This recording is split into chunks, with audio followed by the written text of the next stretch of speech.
In October 1994, at 6:40 in the morning outside Moberly, Roy Sutton parked his 1979 Chevrolet C20 beside three newer diesel pickups and stepped out in patched brown coveralls with a torn right knee stitched twice in blue thread.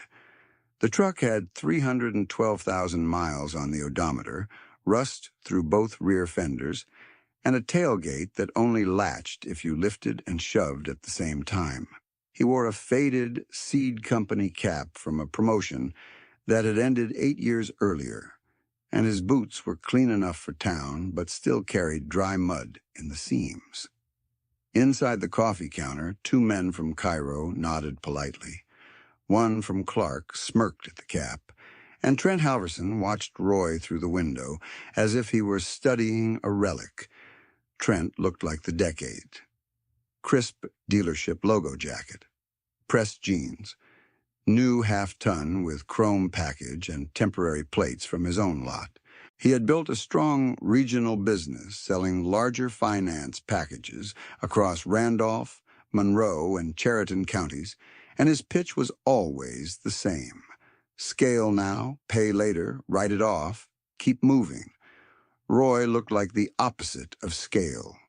The visual center of his operation was a 1952 Farmall M he had bought for $1,150 cash at an estate sale north of Huntsville.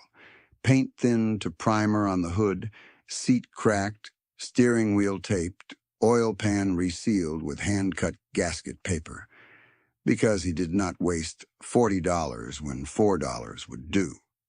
Men joked that the Farmall belonged in a parade, not in spring planting. They said it pulled Roy back a decade. What they did not see was arithmetic. Roy rented 240 acres at $72 per acre, paying $17,280 yearly in 2 installments, and he farmed 80 acres he had inherited from his uncle. Clear title, no lien. He refused to carry an operating line above $25,000 even in high-input years. He capped household spending at $18,400, including groceries, fuel, property tax, church giving, clothing, and repairs on the farmhouse. By harvest of 1994, he had a reserve account of $96,200 and 6-month Treasury bills laddered in $10,000 blocks because he trusted liquidity more than appearances. Roy did not arrive at that discipline by temperament alone. He arrived there by watching one generation get taught the price of optimism. In 1985, when he was 22, he stood at the edge of a foreclosure auction south of Renwick and watched his neighbor Lester Ham lose 310 acres after variable interest reset above 14%. Lester had borrowed heavy in 1979 and 1980 when corn looked strong, then rates rose, yields softened, and annual note service outran crop cash flow by more than $27,000. Roy remembered Lester folding his sale bill and saying very quietly, "I was profitable on paper." The line never left him. His own path began smaller. He worked for his uncle Wade Sutton from age 16 through 28, first for $5.25 an hour, then $7.10, then seasonal shares in calves instead of wage increases because Wade distrusted bank debt and distrusted inflation more. Wade was not romantic about it. He kept a plain ledger on a yellow pad and wrote every transaction with date, amount, and purpose. Fertilizer prepaid only at discount. Used parts before new unless safety was compromised. No borrowed money for anything that did not increase productive capacity inside one season. When Wade died in 1991, Roy inherited 80 acres and a box of old ledgers tied with twine. The land appraised at $104,000 then. Roy read every page of those ledgers that winter. The pattern was clear and non-trivial. Years with no debt had room for mistakes. Years with debt had no room for weather. In 1988, drought pulled Wade's corn to 84 bushels per acre, down from his 10-year average near 142. Gross revenue fell by roughly 40%. Yet he survived because total fixed obligations were low enough to absorb one bad year and one mediocre year after it. Roy copied that framework into his own operation and then tightened it. He set 3 rules and did not bend them. Machinery must be repairable with local parts. Land must be bought only when at least 35% below his projected 10-year cash flow value, and reserves must never fall below one full crop year of core costs. To most neighbors, that looked like caution bordering on fear. To Roy, it was freedom purchased in advance. By February 1995, that difference in philosophy moved from private ledgers into public friction. At the Machinery Expo, under fluorescent lights and polished paint, Trent Halverson brought Roy to a package quote in front of 3 neighboring producers. Newer front-wheel assist tractor, 6-row planter with monitor package, and used combine under dealer warranty. Total financed amount was $286,000 at 8.4% over 7 years, with annual payments of $54,211 before insurance, wear parts, and in-season service calls.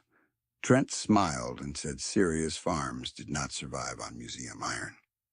Roy looked at the payment schedule, folded it once, and answered, "If it does not cash flow in drought, I do not buy." He drove home in the same rattling Chevrolet, heater fan whining at 1 speed only, and parked beside the shed where the Farmall sat under a hanging bulb. Over the next 9 evenings, he spent $3,940 in parts: hydraulic pump rebuild kit, clutch assembly, wiring harness, 2 rear hydraulic hoses, and machine shop resurfacing on the flywheel. He did the labor himself.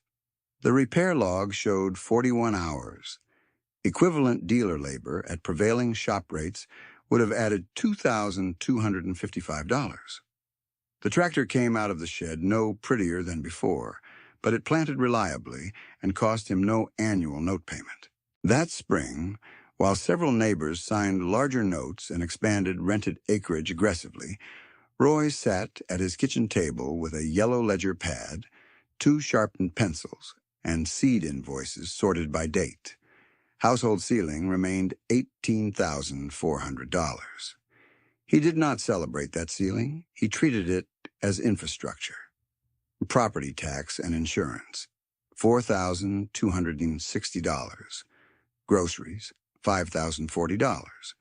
Utilities and heating, $2,580. Fuel for truck and farm use allocated to household side, $2,160. Clothing and boots, $620. Church and local giving, $1,200.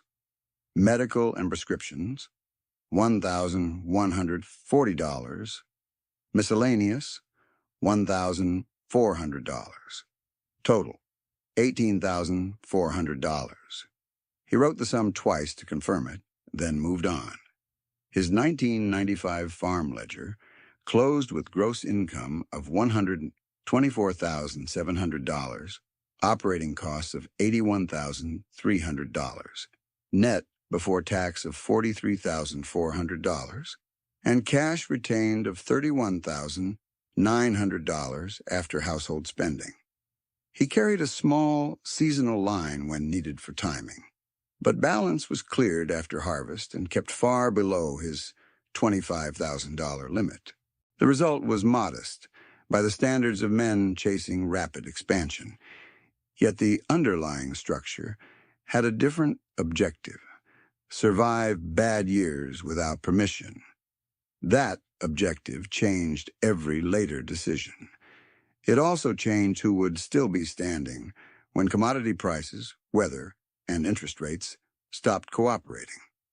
By early winter of 1995, the county still saw Roy Sutton as the poorest-looking cattle and corn man in Randolph County. patched coveralls, old truck, slow tractor. Trent Halverson still saw a customer refusing progress. Roy saw one more year of optionality added to the stack, one reserve deposit at a time, one avoided payment at a time, one repaired machine at a time. That same evening, Roy folded the yellow ledger pad, set it beneath Wade Sutton's old twine-bound books, and drove into Moberly to roll cash into short paper before he could be talked into spending it. The Chevrolet C20 rattled across town at 38 miles an hour, heater clicking, right turn signal blinking fast because one bulb was weak again. He parked beside the First Randolph Agricultural Bank, under a security light that made the rust on his rear fenders look like dark lace. Inside the glass doors, Trent Halverson stood near the loan desk with two younger producers, polished boots, pressed jacket, dealership logo bright across the chest, discussing spring delivery slots and fixed payments with the smooth confidence of a man selling momentum. Roy waited behind them with a deposit envelope marked $31,900 and a note card in his shirt pocket. 6-month Treasury bills in 3 tranches, $10,000 each, plus $1,900 held in checking for parts and vet calls. One of the producers glanced at Roy's patched knee and asked the teller, not quietly, whether the line for cashiering sale barn checks was on the other side. Trent gave a small laugh and said Roy was still proving that thrift could outwork horsepower. The teller looked at Roy's envelope, then at his coveralls, then asked if he wanted small bills. Roy said, "No, laddered paper, same as last quarter." 5 minutes later, the branch manager came out personally, shook his hand, and printed confirmations at 5.1% annualized yield. Trent stopped talking for the first time that night. The crux of Roy Sutton's life was never machinery versus machinery. It was obligation versus weather.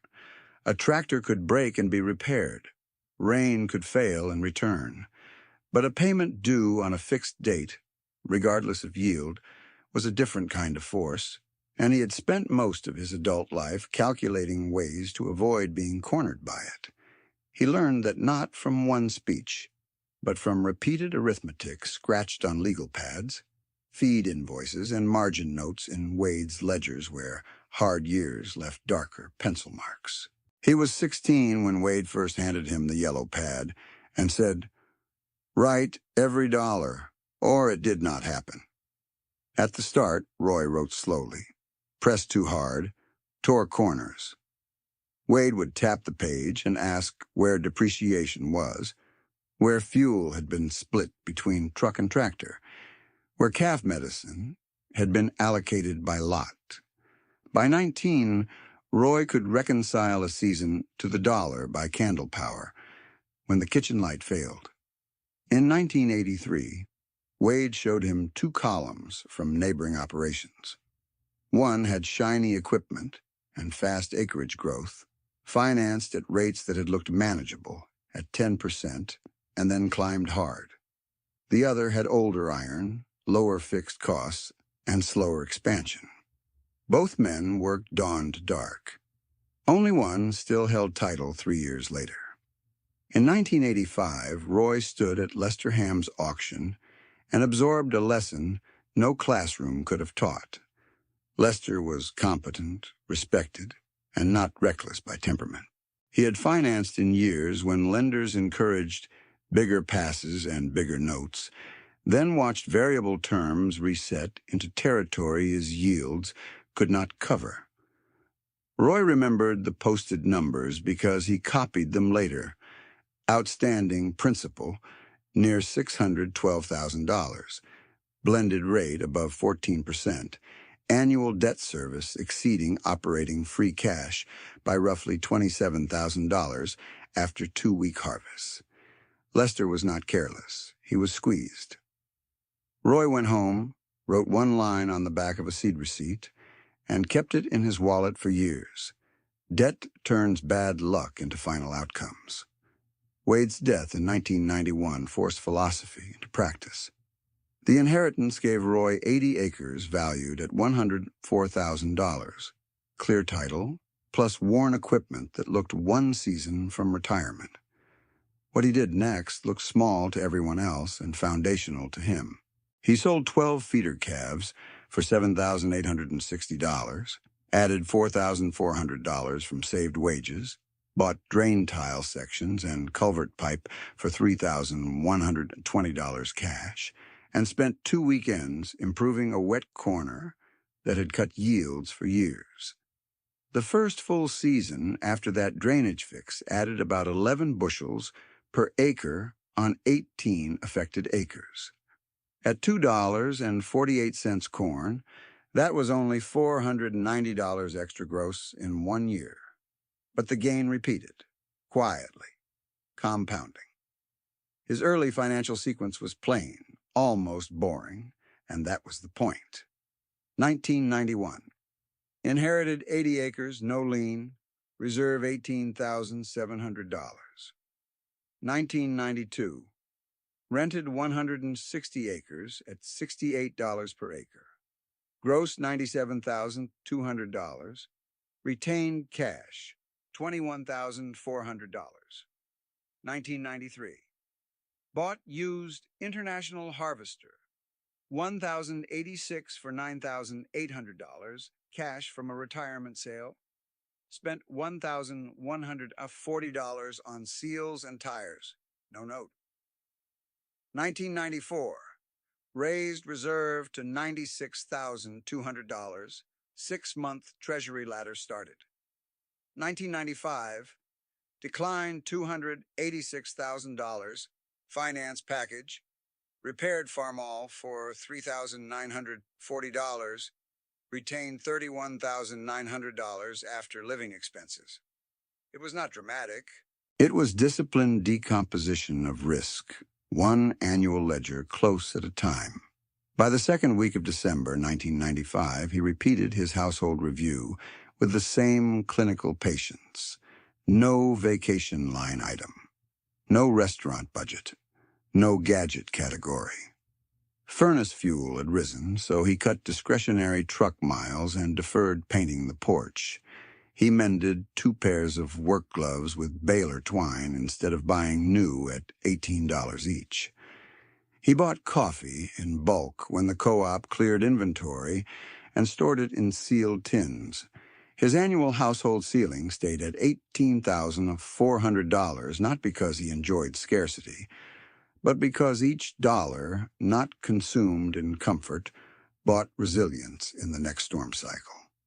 That trade-off is easy to dismiss in prosperous years. It is life-saving in poor ones. Before we go any further, if you want to see exactly how this plain ledger discipline turned into land control that shocked an entire auction hall, subscribe now and stay with the numbers, because the turning point was not luck and it was not timing. It was structure. 2 mornings later, Roy drove to a consignment auction outside Higbee, where 6 farmers stood around a line of faded implements, breath visible in the cold, everyone pretending not to notice everyone else's interest. He arrived in the same patched coveralls, same cap, same truck, and drew the same quick judgments. Trent was there as well, not bidding, just visiting customers and steering conversation towards spring financing before planting urgency set in. A newer no-till drill sold at $8,900 to a man who planned to roll it into a broader equipment note. Roy did not lift his card. He waded through an hour of small tools, then bought an older grain drill with worn paint and a stiff marker arm for $380. The drill looked tired. Mechanically, it was sound enough for his acres with work. He spent $146 on opener discs from a salvage yard, $62 on chain, $41 on grease fittings and hardware, and one Saturday realigning the feed cups. Total restoration cost, $629, including purchase price. Comparable dealer inventory for a newer used drill was running between $6,500 and $9,200. The performance gap mattered less than the payment gap. At 7-year financing near 8%, even a $7,500 drill could pull over $1,400 a year once fees and interest were included. Roy's version had no payment, and if it failed, his loss was capped at what he had already paid. His machinery philosophy followed one strict test. Can this tool do required fieldwork inside weather windows without external financing? If yes, maintain it. If no, replace only the failing function, not the entire machine. In January, he rebuilt the Farmall carburetor for $88 in parts and resurfaced a manifold face by hand. In February, he replaced the Chevrolet's water pump for $57 and 2 hours in an unheated shed. In March, he prepaid nitrogen only when the supplier offered a $21 per ton early discount, locking 28 tons and saving $588 relative to in-season purchase. None of these actions impressed coffee counter observers. Together, they kept fixed obligations low and options open. Roy also structured cash in layers because liquidity without organization can still evaporate. Operating checking held 1 month of expected input bills. A reserve account held 12 months of core farm costs. Treasury ladders staggered maturity every 60 days to match seasonal opportunities and shocks. Local certificates at 4.3% to 5.3% held funds earmarked for land down payments only. He never mingled those buckets. When a used part was needed, it came from operations, not reserves. When drought risk rose, he cut discretionary spending before touching principal. The framework was simple enough to run on paper and strict enough to survive pressure from sales pitches, pride, and comparison.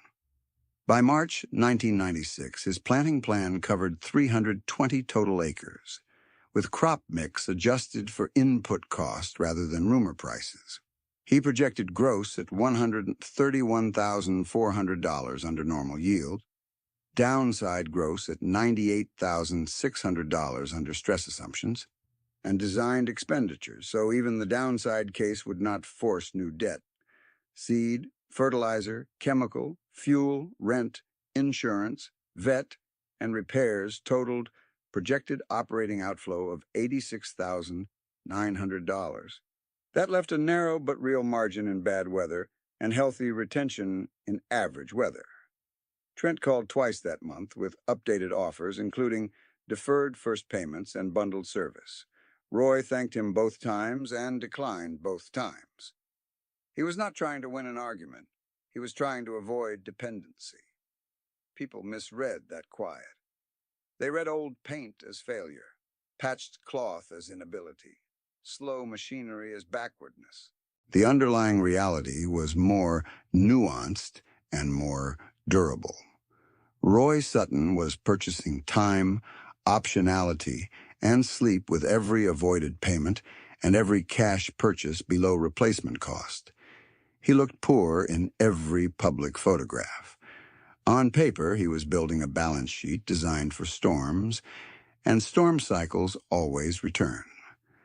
By late April 1996, Roy was in the field at first light with the rebuilt Farmall, the older grain drill calibrated twice by hand, and a folded budget sheet in the glove box that mattered more to him than any rain forecast.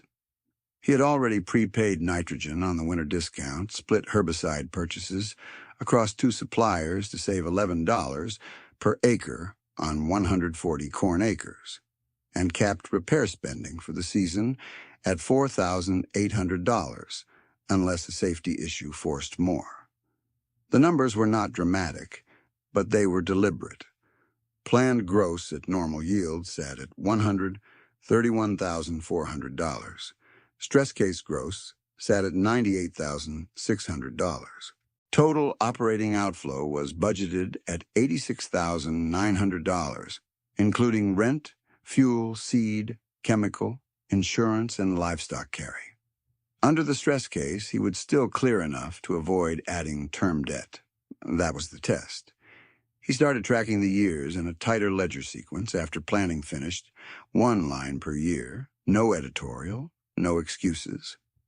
1996, gross $133,220, operating $87,540, net before tax $45,680, retained cash $33,100, liquid reserves closed at $161,300. 1997, gross $141,880, operating $90,410, net $51,470. Retained $37,900, reserves $205,900 with Treasury ladder yield averaging 4.8%. 1998, wet spring and lower basis, gross $128,640, operating $89,930, net $38,710, retained $27,400, reserves $236,700. 1999, better yields, gross $152,300, operating $94,120, net $58,180, retained $41,200, reserves $283,600. 2000, feed costs climbed, gross $147,500, operating $100,880, net $46,620, retained $31,500, reserves $328,900. By the first week of January 2001, he had added a second page to the system and sharpened the categories. He split machinery spending into maintenance and productivity upgrades so he could measure whether dollars bought reliability or ego. The contrast was non-trivial. In 2001, total machinery cash outlay was $6,420, of which $5,770 was maintenance and only $650 was upgrade. In neighboring operations of similar acreage, finance machinery payments alone were often above $42,000 annually before wear parts. Roy's grain yield that year was not elite. His debt service was close to zero. 2001 closed with gross $169,900, operating $108,300, net $61,600, retained $44,900, reserves $381,200 after interest income of $15,400 from certificates and treasury bills. The compounding began to accelerate when land availability lined up with his cash buckets. In September 2002, he leased an additional 40 acres on a 3-year term at $79 per acre with no escalation clause because he paid rent on date without reminder and the owner valued certainty over headline price. In May 2003, he bought a used International Harvester, 1486, at a retirement sale for $12,400 cash and spent $2,160 on hydraulic lines, tires, and a steering seal. Total into the machine, $14,560. Comparable financed replacement options, he was shown that summer range from $68,000 to $94,000. His line for 2003 read, gross $186,700, operating $116,900, net $69,800, retain $52,600, reserves $437,900. Then came the purchase that changed his ownership ratio without changing his appearance. In November 2004, a neighboring family sold 80 acres with drainage and road access for $2,150 per acre, total $172,000, with closing costs of $6,140. Roy wired $100 to $78,140 from land-designated certificates. No lien filed, no bank meeting. He did not celebrate publicly. He replaced a broken barn door track the next morning and hauled feed as usual. But the balance sheet shifted. Owned land moved from 80 acres to 160. Rented acreage remained the majority for a while, yet fixed risk was lower because every owned acre reduced dependence on annual lease renewals. 2004 closed at gross $193,600, operating $121,500, net $72,100, retained $49,300 after the land purchase and household spending, reserves $308,200. By harvest 2005, commodity strength and disciplined cost control started to widen the spread between gross and net. Roy sold corn in staggered lots, moving 25% at $2.64, 35% at $2.91, and the balance at $3.04 when basis tightened locally. Soybeans averaged $6.17 on his sales sheet. He did not chase top ticks. He protected margins. That year, gross $228,400, operating $129,700, net $98,700, retained $84,100, reserves $392,900.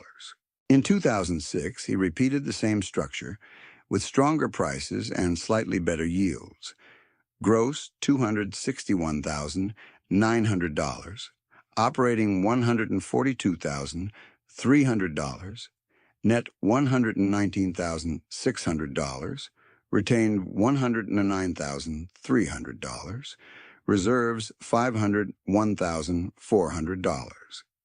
In 2007, gross $287,600, operating $151,200, net $136,400, retained $123,500, reserves $624,700.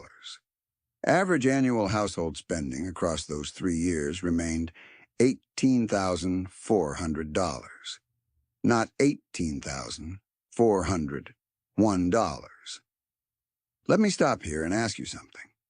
If you had watched neighbors upgrade, expand, and collect praise while your own truck rusted in plain view, would you have kept choosing slower money and smaller risk year after year when no one applauded it? The county's dominant logic in those same years was leverage for speed, and it was not irrational on the surface. Land values were climbing. Lenders were competitive. Dealers offered bundled service and deferred first payments. Good operators believed scale would absorb volatility. Dan Kepler was one of them. In 2004, he financed an equipment package totaling $410,000 on variable terms beginning near 5.6%, planning to spread fixed costs over additional rented acres. For 2 years, the model penciled out. Then resets and fees pushed effective cost near 8.9%, raising annual payments by about $19,000. At the same time, 2 landlords raised cash rent, and one shifted to a different tenant with stronger liquidity. Dan lost 520 rented acres in one cycle, not because he lacked skill, but because timing and obligations collided. Maria and Joel Finch made a parallel decision in livestock. Between 2003 and 2007, they built and upgraded facilities using a mix of notes, totaling about $1.2 million, including building debt, operating lines, and equipment financing. They worked relentlessly and managed well, but hog margins compressed when feed costs rose and selling prices lagged. Their monthly debt service sat above $18,000 before major repairs. In 2 weak quarters, they drained reserves. In a third, they missed covenant targets. Their lender tightened terms and required additional collateral. They sold one finishing barn, then a second, and cut herd size sharply to preserve the core.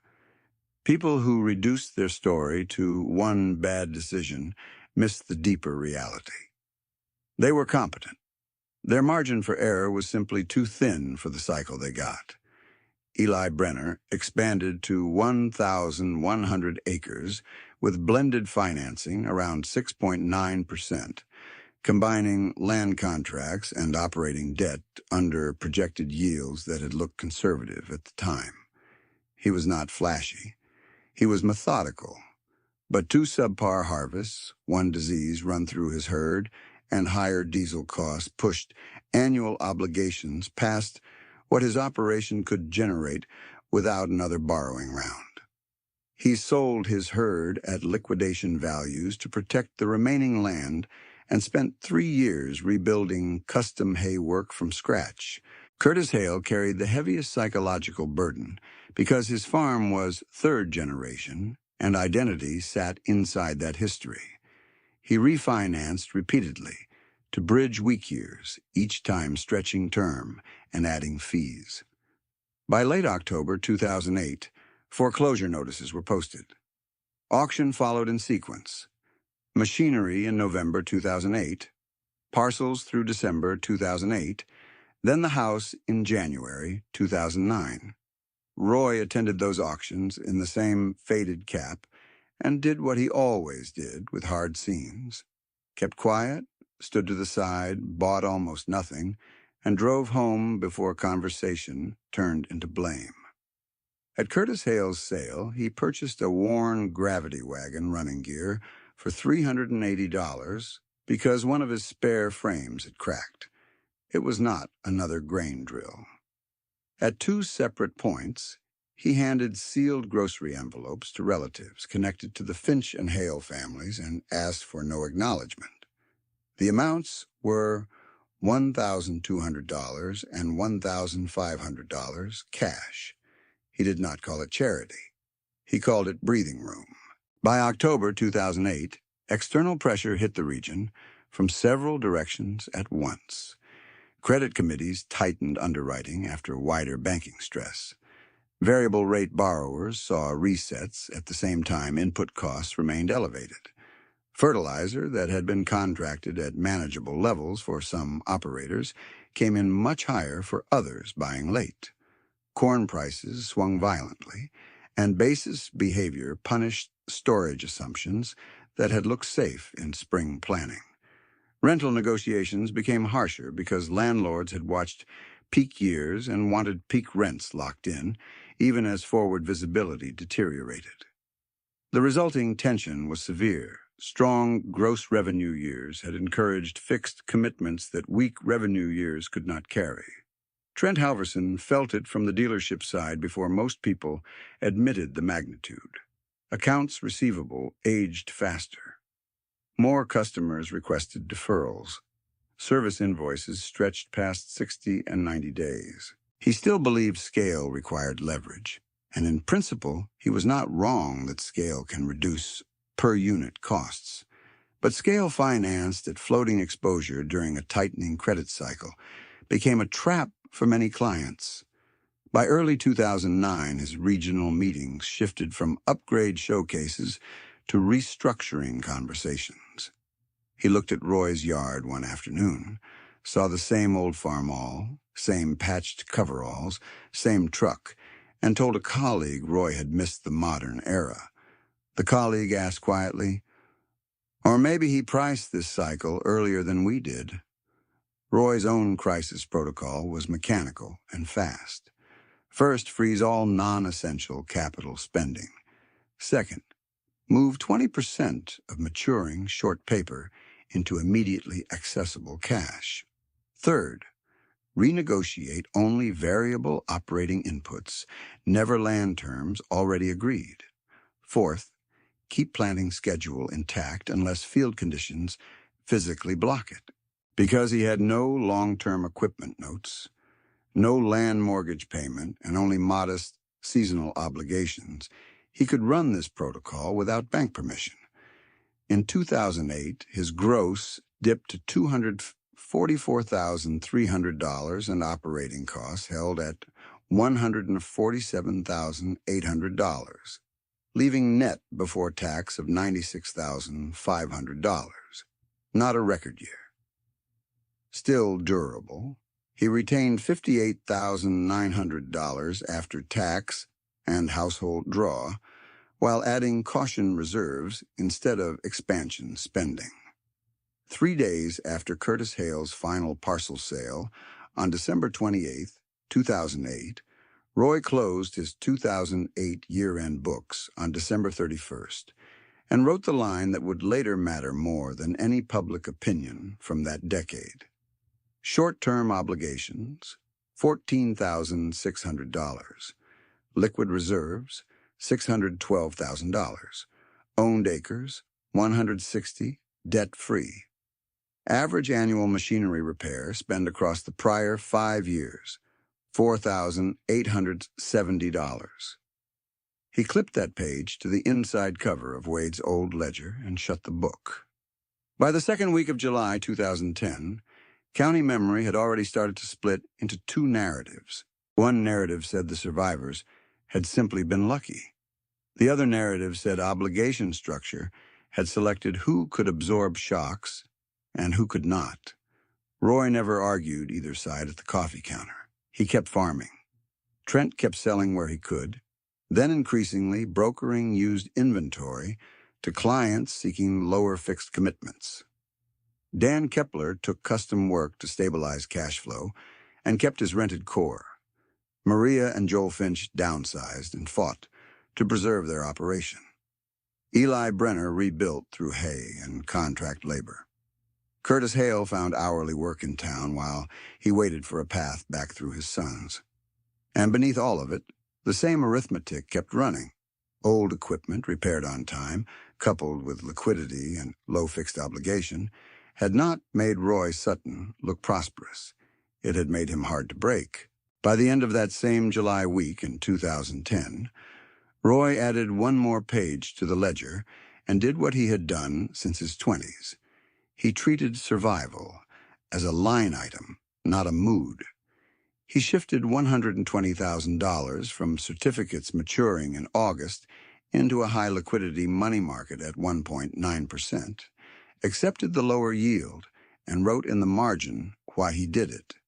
Dry subsoil profile, uncertain fall basis, and too many neighbors carrying floating exposure into another season. Through 2011, he stayed almost boringly consistent, while other operators tried to recover lost momentum. Gross farm income came in at $272,400. Operating costs were $168,100. Net before tax closed at $104,300. He retained $71,600 after taxes and household draw, and liquid reserves rose to $683,900. His long-term debt remained zero.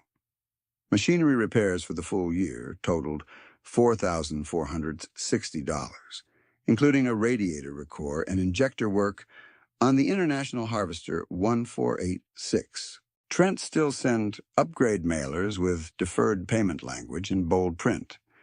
Then the 2012 drought hit northern Missouri hard enough to remove denial from every conversation. County corn yields that normally hovered near 168 bushels per acre dropped toward 91 on many fields. Pastures browned early. Feed costs rose into margins already thin from prior restructures. Operations with debt could survive low yields or high input costs, but many could not survive both at once. Roy posted a net loss of minus $42,700 that year. He covered it entirely from reserves. No renewal meeting, no forced liquidation, no collateral call. That single fact, plain and unadorned, changed how people looked at his old truck when it pulled into town. 3 days after he closed the 2012 books, he opened a new sequence in the same narrow handwriting he had used for decades, and over the next 4 ledger years he recorded the following entries in order. 2013. Bought 120 acres at $3,900 per acre from widow Helen Draper. Total $468,000 plus $11,280. Closing, paid cash, no lien. 2014. Bought 80 acres at sheriff auction for $4,250 per acre. Total $340,000 plus $8,970 cost, paid cash. 2015. Gross rebounded to $311,000, operating $181,600. Net $129,400. Retained $94,800. 2016. Reserves rebuilt to $812,300 after tax and living costs. That was not aggressive expansion by finance standards. It was controlled acquisition made possible by being liquid when others were constrained. By October 2018, county memory had matured from mockery into curiosity. Younger producers started asking Roy specific questions about reserve ratios and equipment depreciation, and he answered with short lines that sounded almost too simple. Keep one crop year of core costs in cash equivalents. Do not buy yield you cannot service in a weak year. Fix what still performs. Own more acres than you rent if you want to sleep in drought. He still arrived in patched coveralls. The Chevrolet C20 rolled past 340,000 miles. The Farmall still started on the second pull of choke in cool weather. The revelation came in full public view on March 14th, 2024, at the Monroe County Land Auction for a contested 640-acre tract listed with an opening bid of $3.84 million. Institutional groups were expected to dominate it. Trent stood near the front with 2 former dealership clients, clean jacket, polished boots, and a legal pad of bidder names. Roy arrived late, parked the rusted Chevrolet between a new dually and a black sport utility vehicle, and took a seat 3 rows back with a folded bidder card and no entourage. Bidding opened fast, slowed, then surged in increments as financing contingencies started appearing in side conversations. At $4.18 million, one group paused to confirm debt terms. At $4.22 million, another asked for an extension window. At $4.26 million, the room stalled. The auctioneer called for advance twice. Roy raised his card once for $4.31 million. Silence followed. 31 seconds later, the gavel fell. At the contract table, he handed over a cashier's check for $431,000 as 10% earnest money, and then produced verification documents for immediate funds at closing. The attorney asked whether he was signing personally, through the farm entity, or both. Roy said, "Both, as filed."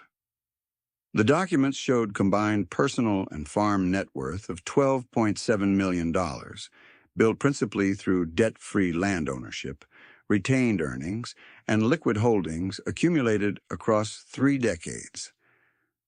Trent stepped away, called the bank number on record, waited, listened, and came back with his face reset to something quieter than embarrassment. Into the room microphone, not quite looking at Roy, he said, "I sold credit for 30 years. He bought time." Then he withdrew from the bid table and left before the press photos. If you are learning something from this arithmetic-first approach, pass it to someone who confuses revenue with stability. The numbers only matter when they alter decisions before pressure arrives. Roy did not turn revelation into performance. He turned it into policy within 6 weeks.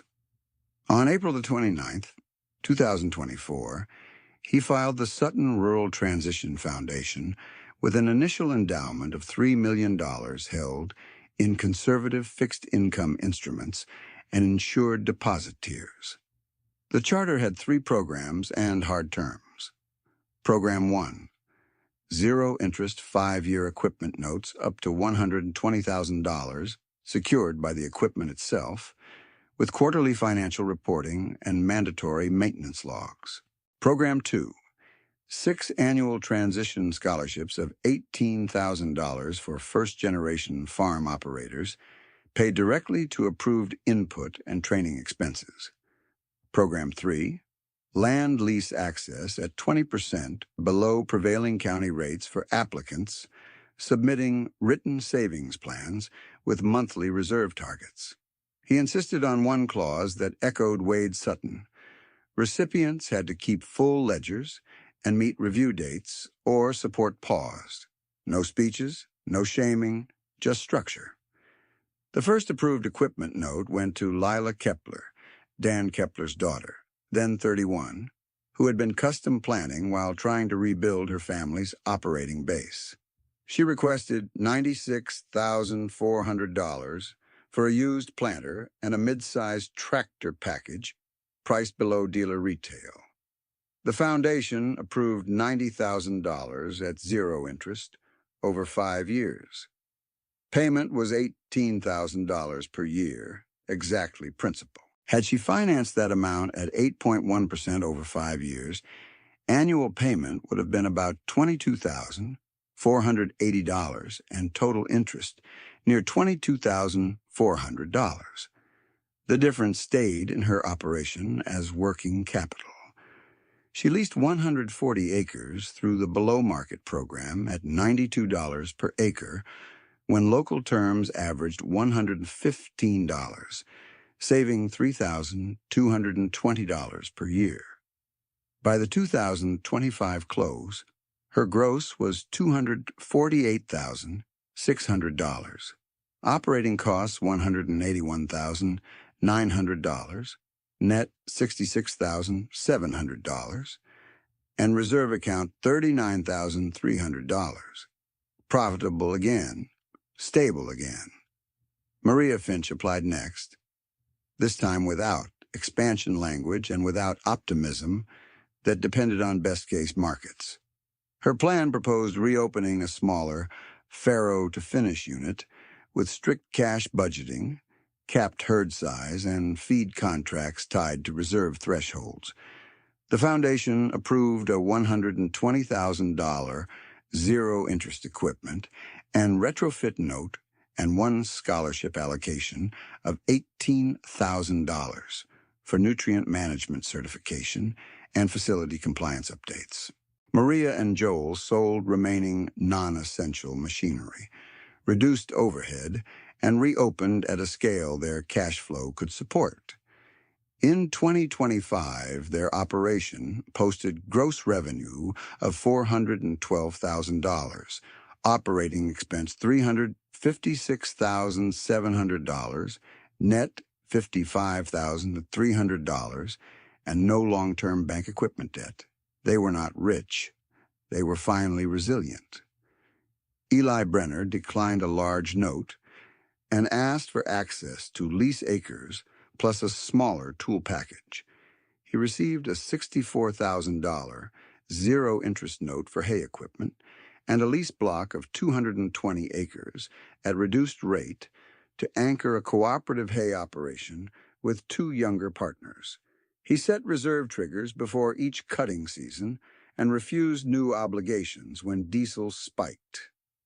By the end of 2025, the cooperative had gross receipts of $301,400, operating costs $241,200, net $60,200, and no term debt.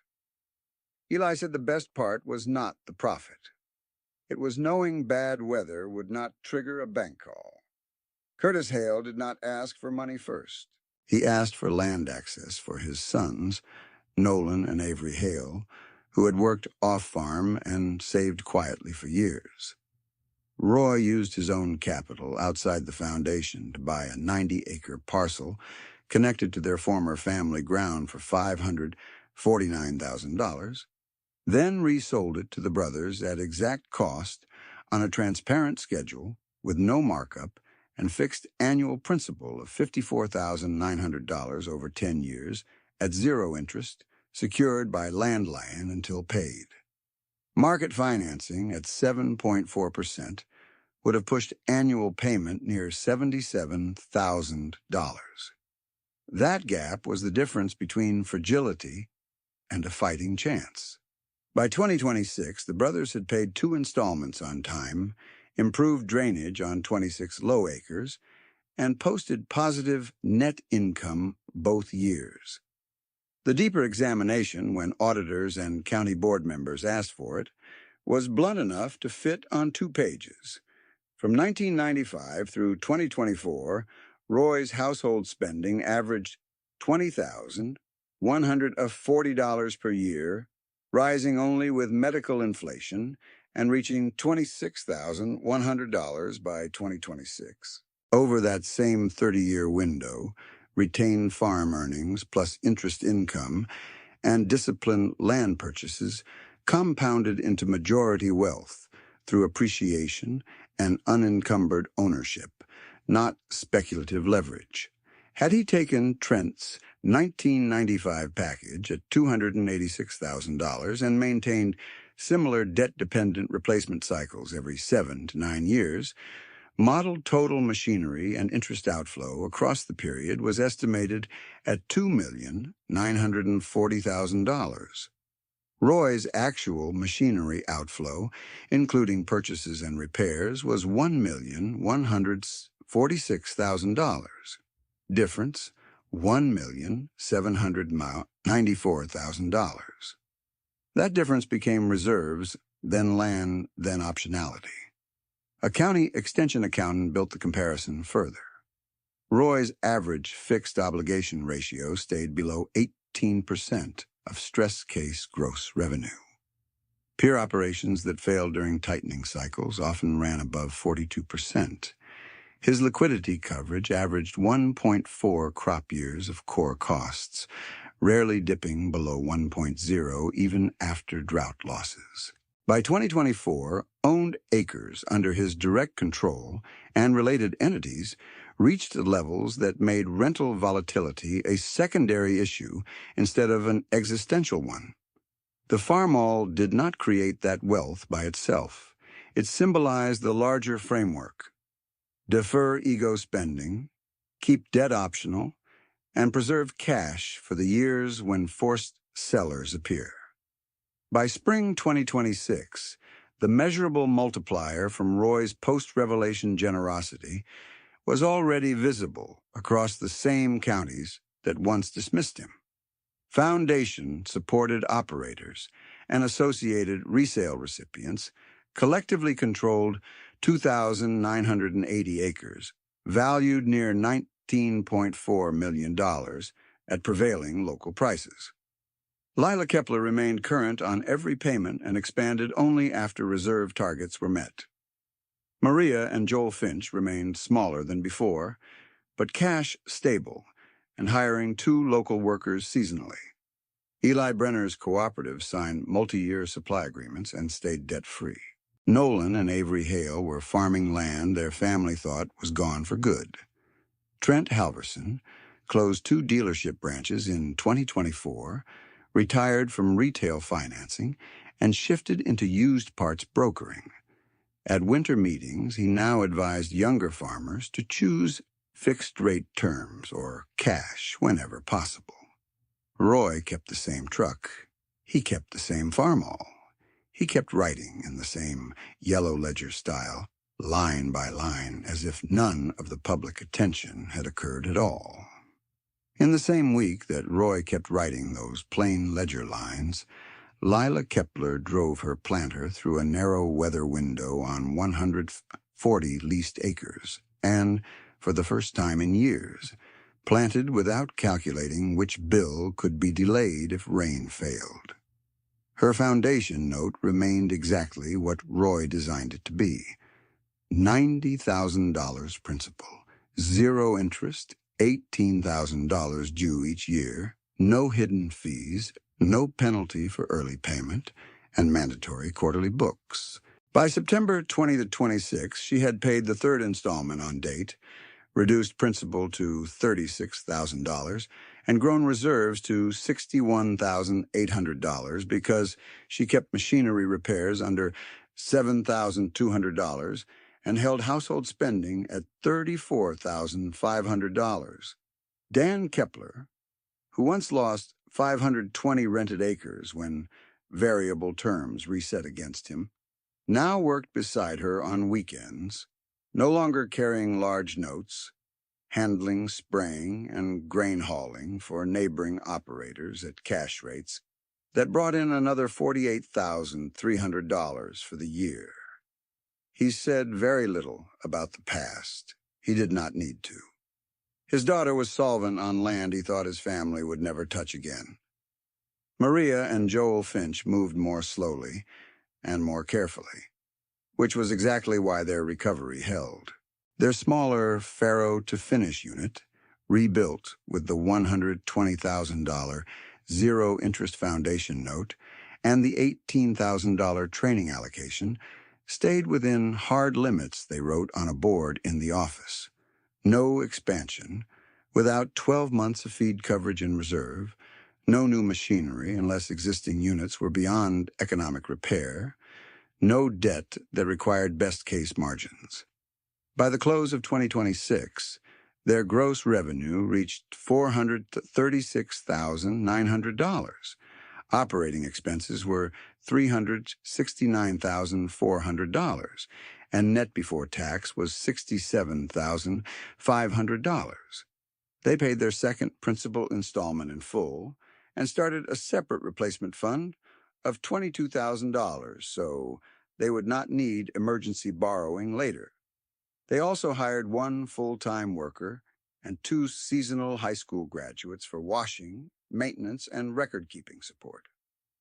A farm that had once been in contraction became a stable employer again.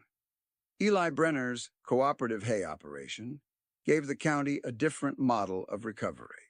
He and his two younger partners used the $64,000 zero-interest package for core equipment, then refused every suggestion to finance larger balers in a hot used market.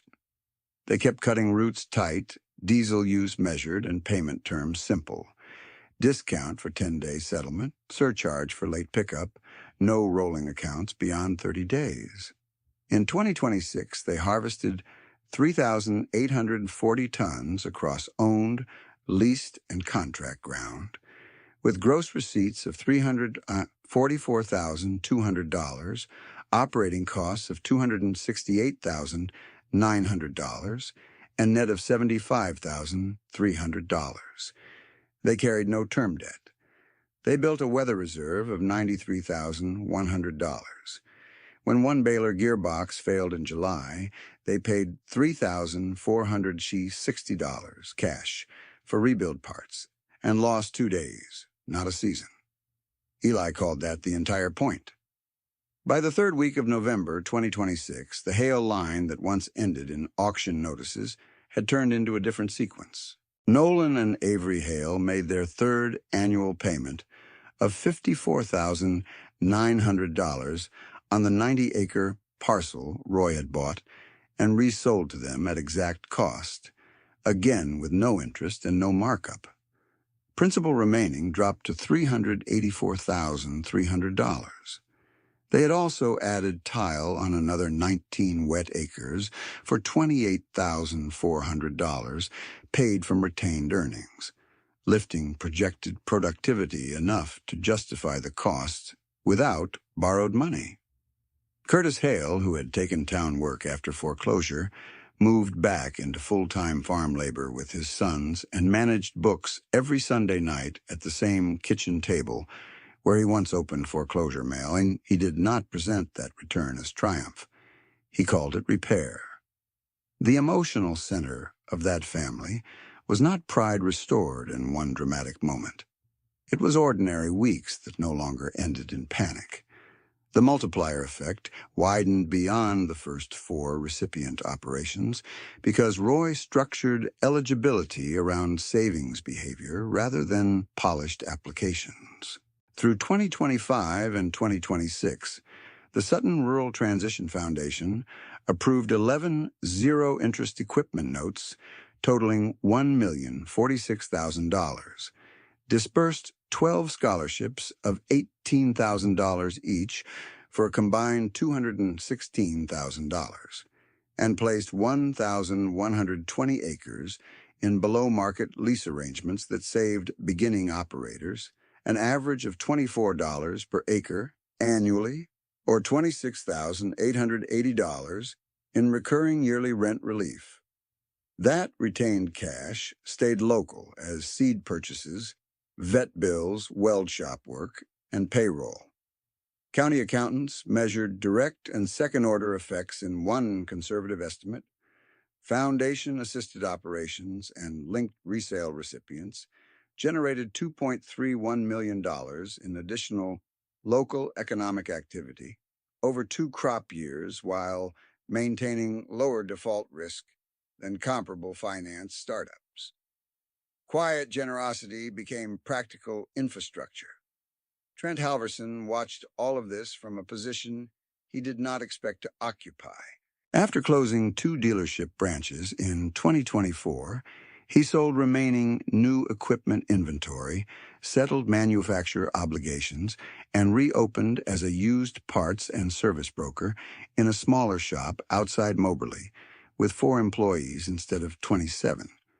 His first-year revenue in the new model was lower, $1.18 million versus prior peaks above $6 million.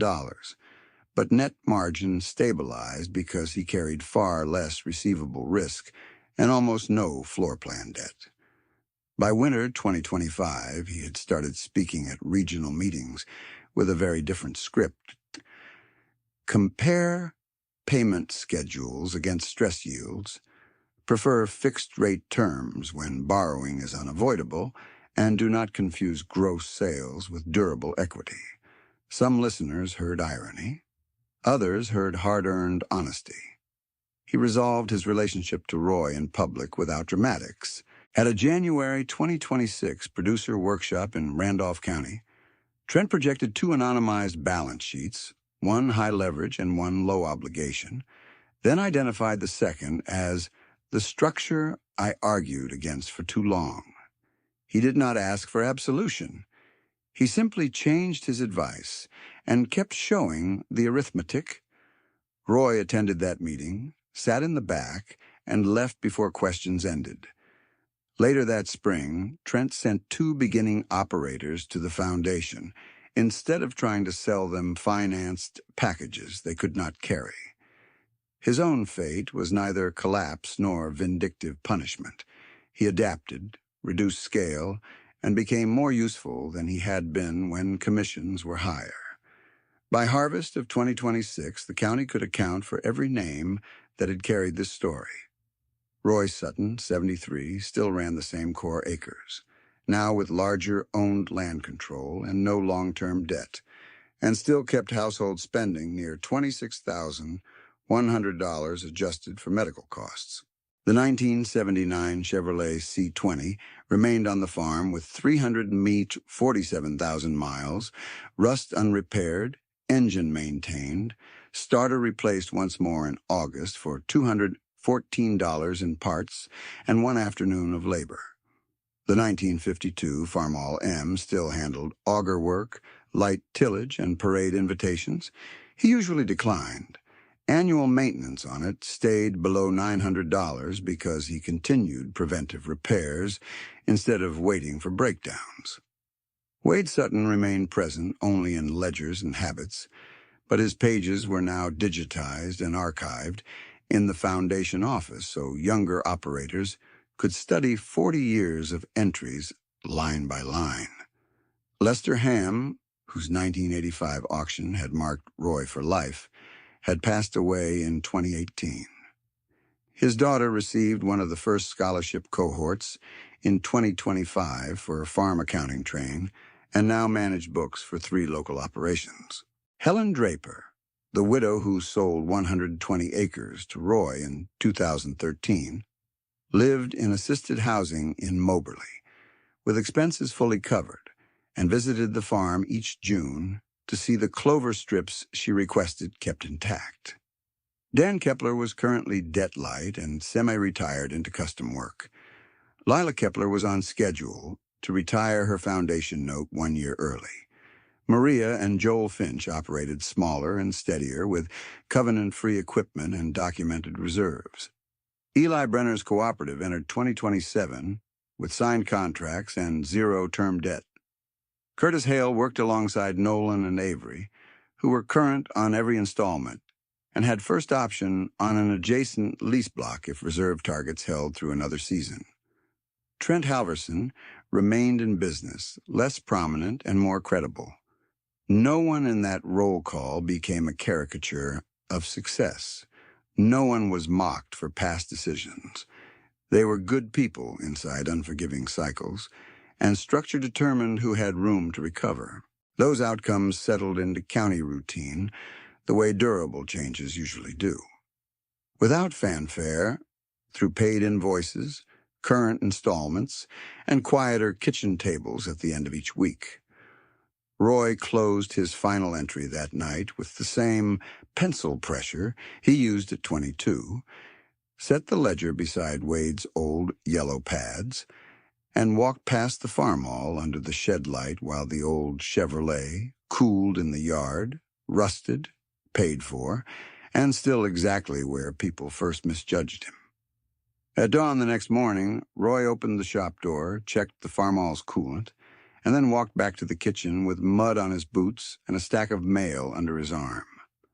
On top sat the foundation's year-end compliance packet, 12 recipient ledgers copied and tabbed, plus a note from the county accountant asking whether Roy would permit a full 5-year impact audit for public record.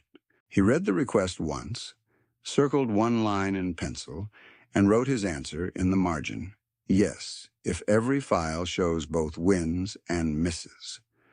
By January 14th, 2027, the extension hall in Moberly was full an hour before the meeting started. Not with spectators this time, but with operators carrying binders. Lila Kepler laid out her payment history first. Principal original, $90,000. Payments made, $18,000 in 2024, $18,000 in 2025, $18,000 in 2026, and a cashier's check for the remaining $36,000 brought that morning, 1 year early. Total interest paid, $0. She slid a second sheet across the table showing reserve growth from $39,300 to $88,400, machinery repairs averaging $6,940, and lease-to-own negotiations underway on 60 acres. She had worked 3 seasons. Dan sat behind her in a clean work shirt, hands folded, and when the board chair asked for comment, he only said, "She did it slower than I did. She did it right." Maria and Joel Finch came next with 2 ledgers, one for livestock and one for household. Their numbers were tighter than the year before. 2027, gross $452,300, operating $300 to $79,600, net before tax $72,700, replacement reserve $41,500, emergency cash equal to 8.5 months of core costs. They had paid $48,000 of principal on the zero-interest note and had not added any external term debt. Maria pointed to a red line she had drawn on the page. No expansion unless one full year of feed coverage sat in cash or contracts. Joel added one practical detail that made the room quiet. They had stopped arguing at night because there were no surprise payment resets left to argue about. Eli Brenner presented the cooperative books in a worn three-ring binder with grease on the corners. The operation cut 4,060 tons in 2027, grossed $361,800, spent $279,200, and closed at $82,600 net with no term debt and $121,300 in weather reserves. He declined an offered lease block that would have raised acres by 30%, because diesel volatility would have pushed their stress case margin too low. "We passed on good money," he said. "We kept safe money." Two younger partners, both scholarship alumni, took over compliance reporting and built a parts inventory system that cut downtime by 11%. The Hale family arrived last, carrying county recorder receipts in a manila folder. Nolan and Avery made their fourth $54,900 principal payment on schedule and a fifth $54,900 prepayment before year-end, reducing balance to $274,500 by the close of 2027.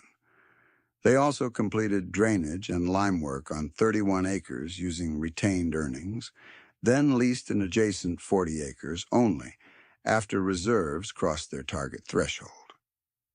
Curtis did not speak during the review, but when signatures were complete, he rested his hand on the folder and said to Roy, "You sold us land at cost when you could have sold it twice." We remember that every morning. 3 days later, the impact audit finished, and the arithmetic was stronger than even supporters expected. Foundation notes issued since inception. $1,472,000 across 15 operators. Scholarships disbursed $324,000 to 18 first-generation producers. Below-market lease savings retained locally. $41,760 per year at current acreage. Default rate, 0. Combined acres controlled by direct recipients and linked resale families, projected by March 2028. 3,460 acres, estimated land value, $24.8 million at prevailing county averages. Local multiplier, conservatively modeled by extension staff, $3.94 million in added economic activity through equipment repair shops, feed mills, seasonal labor, crop input purchases, and transport. The antagonist line resolved in public and then in private. At the February 2028 winter meeting in Randolph County, Trent Halverson stood in front of 146 producers with 2 spreadsheets projected behind him, one showing high leverage volatility, one showing fixed obligation discipline. He used his own old sales assumptions in the first model and did not soften the outcome. A financed machinery cycle of $286,000 at 8.4%, repeated every 8 years, with service contracts and rollover fees, produced cumulative outflow that erased resilience in weak harvests. The second model, built from used purchases, cash repairs, and reserve targets, looked slower and survived deeper stress. Trent said the sentence everyone had been waiting to hear for years. "I mistook movement for strength." He did not stop at confession. He rebuilt his work around that correction. In 2028, his used parts brokerage closed $1.34 million in revenue, but more important, his receivables over 60 days dropped below 4% because he required realistic cash flow plans before approving deferred invoices. He referred 7 young operators to the foundation and declined to sell 2 others equipment they could not support under drought assumptions. By autumn, he trained his shop foreman to take over daily operations and moved into advisory work, where he was oddly better suited. Less selling, more arithmetic, fewer promises, more caution. Roy and Trent were never close friends, but the tension that once drove the county conversation had finished its work. Trent adapted and became useful. By the first week of October 2028, the county could account for every person whose life had crossed Roy's ledger. Roy Sutton, 75, was still farming and still debt-free. Household budget now $27,400 with medical inflation, property taxes, and the same plain grocery categories he had used for decades. The 1979 Chevrolet C20 passed 352,000 miles. The fast-blinking right turn signal from years ago finally got a full wiring repair when corrosion reached the socket, cost $43 in parts. The 1952 Farmall M still ran auger and wagon duties. Annual maintenance $840, compression steady, paint still thin. Wade Sutton's twine-bound ledgers were preserved in climate-controlled storage at the foundation office, fully digitized, with annotation notes from scholarship trainees learning cost accounting line by line. Lester Ham remained gone, but his daughter now managed books for 4 small farms and taught one winter workshop each year on variable rate risk. Helen Draper passed away peacefully in late 2027, per her written request, a $25,000 memorial gift from Roy-funded drainage education grants in her name. Dan Kepler reduced custom miles and mentored 2 beginning operators on equipment maintenance discipline. Lila Kepler closed on her 60-acre purchase with 40% down cash and a fixed-rate note sized to stress case yields, then kept reserve coverage above 1 crop year. Maria and Joel Finch remained smaller by choice and fully current, with 2 full-time employees and 1 apprentice from the scholarship program. Eli Brenner's cooperative entered 2029 with signed contracts, no term debt, and a replacement fund that could cover a major baler purchase without financing. Curtis Hale handled books and field logistics for Nolan and Avery, who remained current on every payment and were projected to own their 90 acres, free and clear ahead of schedule, if grain prices held within conservative bands. No one in that roll call was rescued by luck alone. Each outcome was built by structure, restraint, and arithmetic repeated when no one was watching. If you want more stories where plain numbers beat polished appearances, subscribe and stay with this channel. If this one stays with you, write in the comments which decision mattered most: refusing the 1995 debt package, keeping household spending capped, or turning private wealth into zero interest terms for others. Share this story with one person who looks successful but sleeps under payment pressure, and with one younger farmer who thinks looking poor means being poor. Roy switched off the kitchen light, set the sharpened pencil across the closed ledger, and outside the shed the old Farmall sat beside the rusted Chevrolet, both paid for, both still working, both finally understood.